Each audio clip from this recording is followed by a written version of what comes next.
Muy buenos días, estudiantes de los grados 9.2, 9.3, 9.4, 9.5 y 9.6 en Economía del Colegio Camacho. Bueno, continuamos con la historia de la economía de la Edad Media. Ya este es el último capítulo de esa parte, porque luego vamos a entrar con el mercantilismo y luego con la Edad de Smith, luego los fisiócratas y luego pues para que termine porque ya nos faltan poquitas clases. Bueno, eh, lo de aquí es algo muy breve, ¿cierto? Empezamos pues con este señor que llamaba Don Escoto, que criticaba a Tomás de Aquino y él quería volverse a la economía a un comunismo primitivo. Bueno, la lucha de siempre desde aquí en adelante es si la economía va a ser privada, o sea, capitalista, o la economía va a ser estatal, como tirando a socialista. Entonces esa va a ser la pugna, la lucha entre economía privada y economía estatal, comunista socialista, que ya en el grado décimo y en once en economía, bueno, van a ver con a grandes rasgos y mezclados con política. Entonces vamos a ver qué nos dicen aquí de, por ejemplo, los franciscanos, o primero de Duns Scoto. Vamos a ver qué dice Duns Scoto.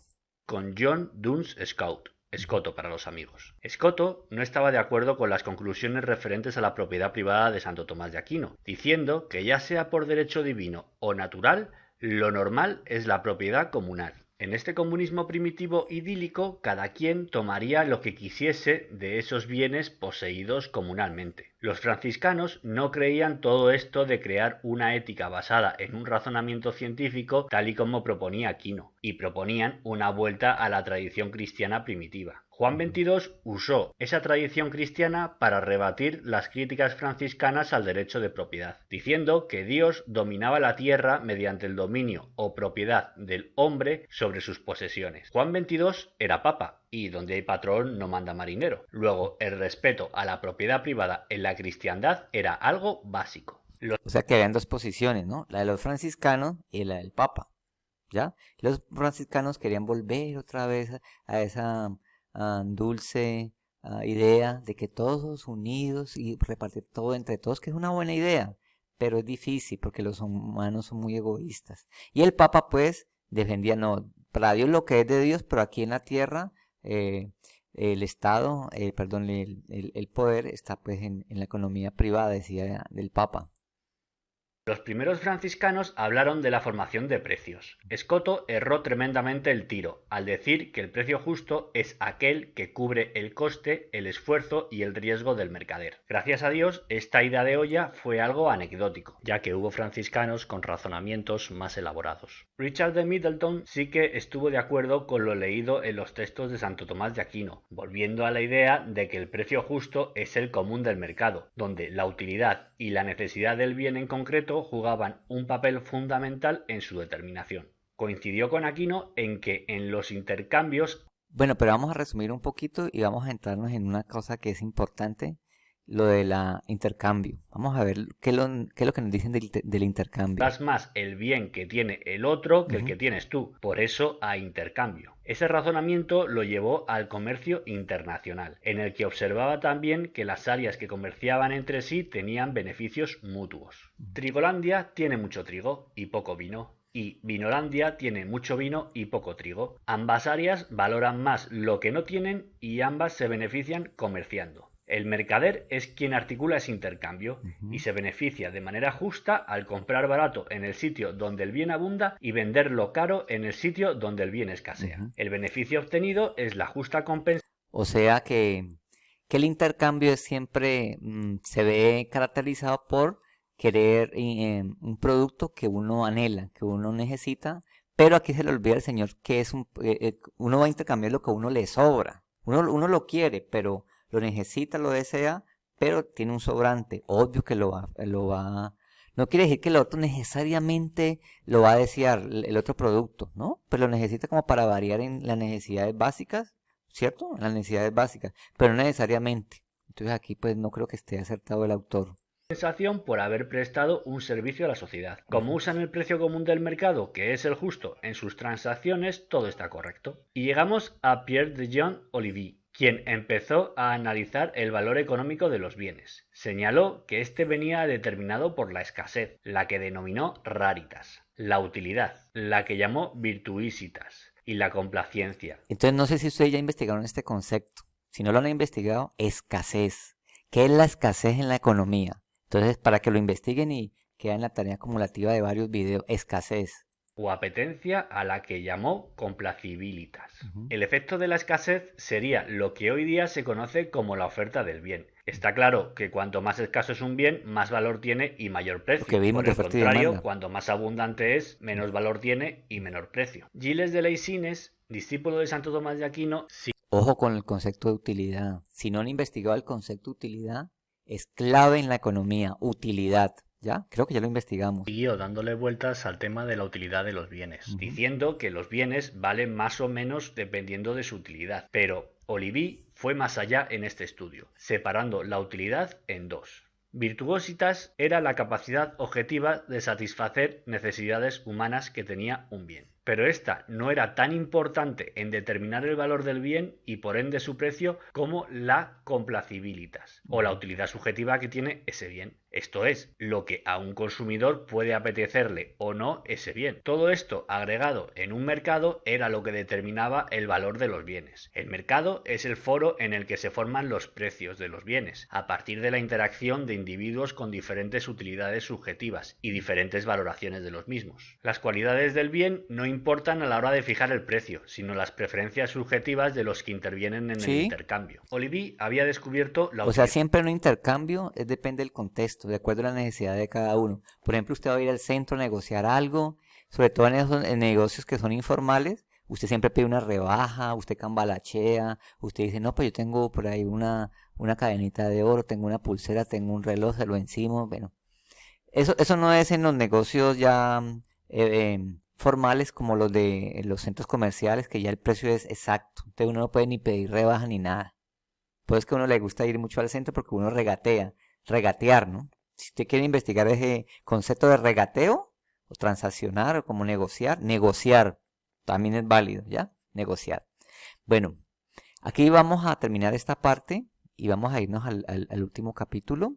Bueno, nos trasladamos a este video y ya en el siglo XIV va a haber un remesón como negativo para los capitalistas, porque va a aparecer el Estado, los reyes, ¿ya? Entonces, eso fue en el siglo XIV, el Papa va perdiendo poder, la religión va perdiendo ya un poquito de poder y empiezan los nobles, los varones, los condes y todos los reyes a tener esa monarquía absolutista de quererlo abarcar todo, influenciar con algo negativo que son los impuestos. Empiezan a cobrar impuestos y empiezan a quebrar poco a poco esos pequeños mercaderes, ¿ya? Donde los niveles de vida estaban decayendo debido a que una abominación apocalíptica Ujú. estaba ganando peso, especialmente en Francia. Esta abominación era el Estado.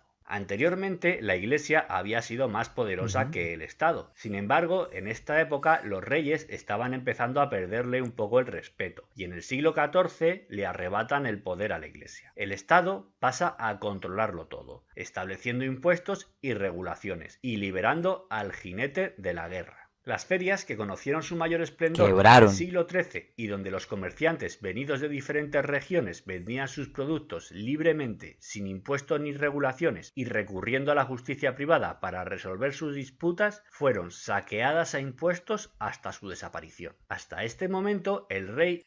Bueno, eso pasa, es muy parecido ahora. Ahorita hay muchos impuestos para los comerciantes. Aunque, bueno, también los extremos son malos. Aquí los reyes, el Estado quería era saquear completamente y cobrar muchos impuestos. Ahora se cobran impuestos, pero no tanto. Por ejemplo, la economía china. La economía china el gobierno es comunista, socialista, pero la economía es capitalista. ¿Qué hacen ellos? Cobrarle un impuesto muy alto al capitalista y eso redunda en cuestiones sociales para los chinos, educación, salud, vivienda y muchos subsidios que hay en la China. O sea, hay una economía capitalista, pero el gobierno es comunista. Es algo extraño que luego vamos a estudiar con más detenimiento. Sigamos.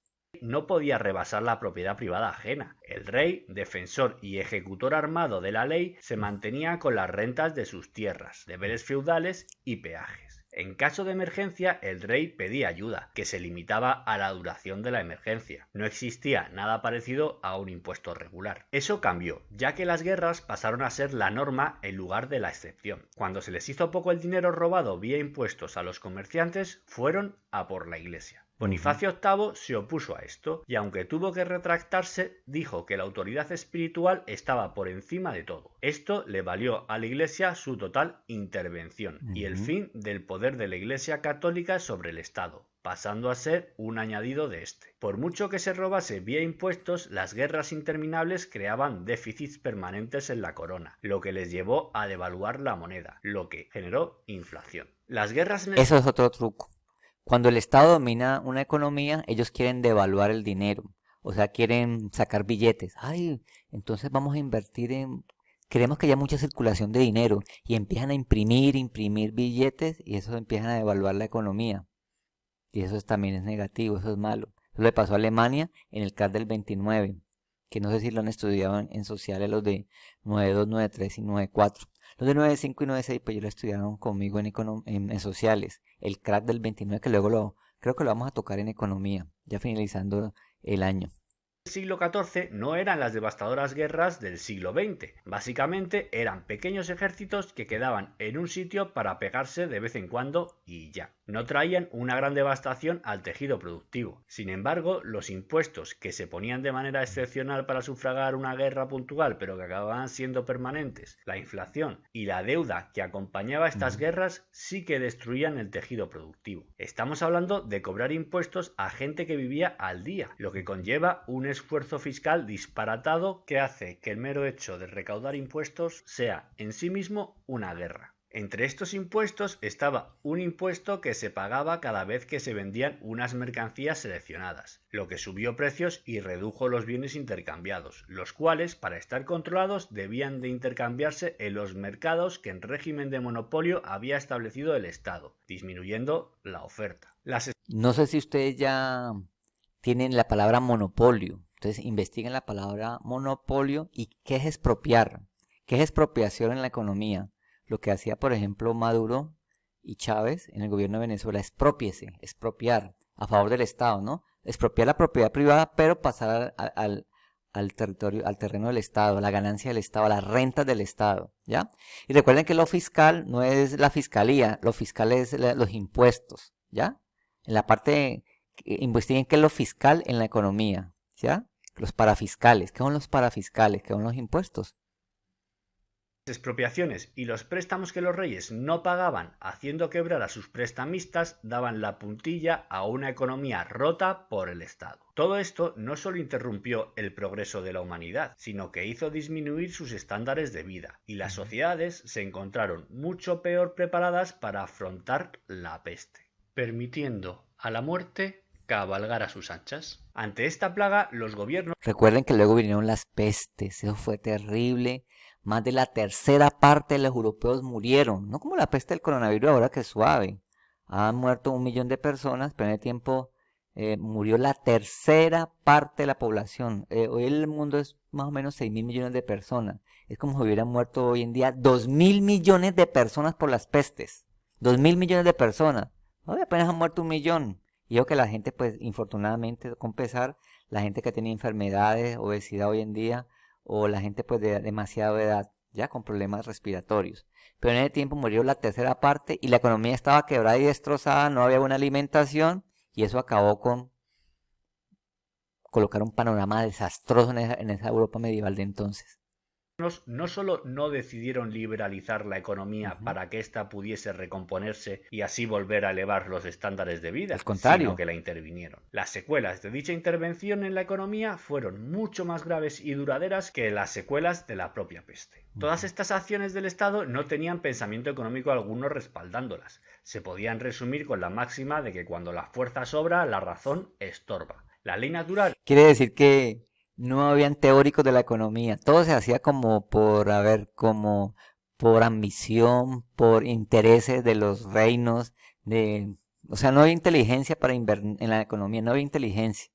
Entonces, por una parte la iglesia, ¿cierto? Que estaba controlando la economía de una manera negativa, diciendo que todo era pecado, que el comercio era pecado, que el dinero era pecado, que hablar de plata era pecado, que los préstamos eran pecado, y luego con la intervención del Estado. Entonces no se sabía que era peor.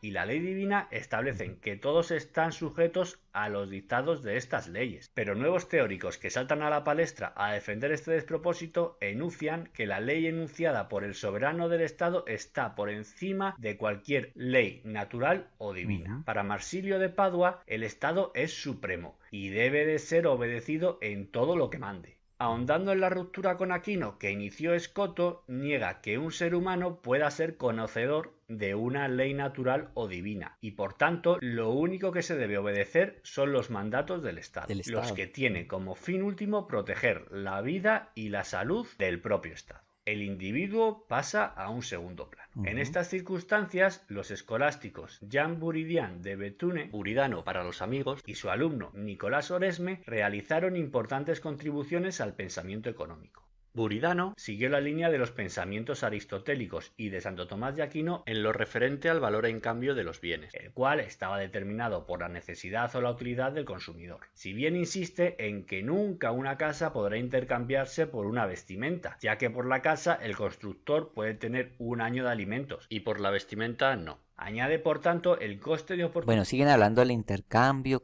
cuál es el precio justo y bla, bla, bla. Voy a resumir un poquito y luego van a hablar del dinero, ¿ya?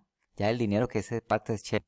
Vamos a ver la teoría metalista del dinero que lo enunció este monje, Buridano. Santo Tomás de Aquino no desarrolló esto, pero Buridano sí, fundando la teoría metalista del dinero. La moneda no es algo artificial, es algo natural, es una mercancía más del mercado. El mercado elige este medio de cambio, que por lo general es un metal, debido a unas características que le hacen funcionar muy bien como dinero. La moneda era una mercancía más, cuyo valor como... O sea, ya para hacer intercambios grandes, la moneda facilita mucho. Pero la moneda tiene que tener un respaldo. Acuerda que la moneda tiene que ser de oro, o al menos de plata. Porque si es de cobre o de latón, de ese aluminio, o de cobre, no a ver, latón, cobre, aluminio, no tiene tanta validez. Pero el oro, la plata o el platino, las joyas preciosas, mucho más. Entonces esas monedas como que tienen más peso y más respaldo, es la palabra, respaldo. Cualquier otra mercancía era consecuencia de la necesidad humana. Este pensamiento es realmente novedoso. Buridano sostenía que una moneda debía de estar compuesta por un metal que tuviese valor en sí mismo, oro, al margen de su función oro, monetaria, plata, unido a otras propiedades que facilitasen su uso como dinero, como que sea fácil de transportar, tenga un alto valor por unidad de peso, divisibilidad y durabilidad, lo hacían ser el dinero natural. Los metales preciosos como el oro y la plata cumplían todas estas condiciones, y por ello surgían las monedas de forma natural en el mercado. No era algo artificial creado por el Estado para facilitar la vida al ciudadano. Su discípulo, Nicolás Oresme, siguió el razonamiento de su maestro, con el que criticó las continuas devaluaciones de la moneda por parte de los gobernantes franceses, quienes tenían el monopolio de la emisión monetaria. Si una moneda de plata tenía 10 partes de plata, por decreto la pasaban a 9 de plata y una de latón, y con el sobrante creaban... O sea, ellos hacían estas vivezas, devaluaban el dinero como para tener ganancia, el Estado. O sea, devaluaban la moneda, rebajándole la calidad de la plata y colocándole latón. Más monedas para pagar guerras y palacios. Nicolás Oresme observó lo siguiente. Imagina que en su actividad monopolística el gobierno decreta que 10 monedas de ahora 9 partes de plata y una de latón se han de cambiar por una moneda de oro puro. Bien, cuando esto ocurría, el oro desaparecía del mercado y del país. En libertad se intercambiaban 10 monedas de plata pura por una de oro puro. Ahora por decreto se mantiene ese cambio con monedas de plata que no eran puras. Esto es poner un precio máximo al oro. Un engaño. Si una moneda de oro se venía cambiando de manera natural por 100 triangulitos de plata, se establecía el precio máximo de que una moneda de oro no podía valer más de 90 triangulitos de plata. El oro se infravalora de manera artificial. O sea, eso fue un error porque empezaron a evaluar el dinero y el Estado a imponer cosas económicas por decreto, y eso fue negativo. Los ciudadanos que no quieren intercambiar su oro en esos términos lo atesoran, prefieren usar las monedas de plata, y finalmente ese oro acaba saliendo del reino a reinos en los que su valor se determine libremente. La moneda mala expulsa a la buena. En la Ujú. antigua Grecia ya se habían dado cuenta de este fenómeno, pero Oresme fue quien lo enunció claramente. Si el tipo de conversión legal fijo de las monedas difiere del valor de mercado de los metales, la moneda infravalorada, en nuestro ejemplo, la de oro puro, desaparece completamente de la circulación, permaneciendo la sobrevalorada. Oresme señaló claramente que no había nada de místico en que un soberano. Otro concepto, monopolio, monopolio estatal. Averigüen qué es monopolio estatal, ¿ya? Hay monopolio estatal y monopolio privado, porque el capitalismo es salvaje, tiene esa cuestión negativa, que lo vamos a ver luego en el siglo XIX, que la empresa más gorda se come la más chiquita, monopoliza el mercado, como hacen algunas cadenas de supermercados aquí que tienen monopolizado el mercado. Entonces, investiguen qué es monopolio estatal y monopolio privado. Ojo con eso, ¿no? Tuviese monopolio de la emisión de la moneda. Era algo meramente práctico. Luego había una responsabilidad del violento monopolio a mantener el valor de la moneda, ya que no había nada que respaldase el monopolio de su emisión. Modificar su valor lesiona el comercio y hace aumentar el malestar entre la gente, viciando los intercambios con el exterior, ya que Ujú. los comerciantes extranjeros tendrían reparos a la hora de aceptar la moneda local, lo que marginará a los comerciantes Ujú. locales. Tampoco se podrá prestar dinero con tranquilidad, ya que te arriesgas a que te lo devuelvan con monedas de menor valor, Claro, dinamitando pierden. de esta manera las finanzas. Como hemos dicho, los metales Y empezaron. luego vamos a ver, por ejemplo, el dinero. El dinero antes era respaldado en oro. Ahorita el dinero no es respaldado en oro y el dinero es una especulación y una viveza de los estados. O sea, es un fraude y no nos hemos dado cuenta. Un pedazo de papel que vale 50.000, 100.000 pesos, ese pedazo de papel vale máximo porque su calidad bien hecha, 2.000, 3.000, 5.000 pesos. Pero ese pedazo de papel no vale 50 ni 100.000 pesos. O sea, nos están metiendo una trampa como para facilitar los negocios. Y eso los estados, los gobiernos lo respaldan, pero ¿en qué? ¿En qué? ¿Mm? Empezarán a salir de los reinos en los que su valor es artificialmente bajo a otros reinos donde su valor sea el de mercado. Un claro ejemplo de cómo las devaluaciones empobrecen a los ciudadanos. Ayer y hoy las devaluaciones se justifican por el gobernante diciendo que éstas se llevan a cabo por el bien del pueblo. Entonces investiguen qué es devaluación. Devaluación. Devaluación es perder valor, pierde valor, ¿ya? Oresme dijo: contar a la habitual mentira de los tiranos de que aplica el beneficio obtenido con la devaluación a mejorar la condición de la nación no se le debe prestar oído, porque bien podría quitarme el abrigo y decir que es para lo mismo. Al igual que su maestro, volvió a fijarse en las cualidades de los metales como dinero, hablando de la facilidad de transporte, consecuencia de su alto valor por unidad de peso. De manera natural, una vez se estandarizó las cantidades, estos metales se acuñaron con una inscripción y una efigie que garantizaba esa cantidad. Por otro Ujú. lado, observó que el metal más Le colocaron un numerito y le colocaron en la parte de la cara, en la cara de un prócer y eso le dio también valor, ¿ya? Bueno, entonces, estimados estudiantes de los grados 9.2, 9.3, 9.4, 9.5 y 9.6, terminamos esta parte de la Edad Media, de la historia de la economía. Luego vamos a ver qué es el mercantilismo. Ya pasa la Edad Moderna, el siglo XVI, y luego vamos a darnos cuenta qué es mercantilismo. Entonces, después de la semana de receso, por favor, me mandan todo, ya sí, en la primera semana después de la de receso, después de la semana, me mandan ya todo lo que tienen de los conceptos, ¿ya? Que es la primera parte del trabajo. Qué conceptos tienen acumulado, e investigado y comentado. Entonces, espero ese trabajo. Les agradezco mucho que hayan estado en esta clase y nos vemos en la próxima clase con el mercantilismo, que es un tema también muy interesante. Bueno, que estén muy bien y nos vemos. Muchas gracias por estar. Adiós.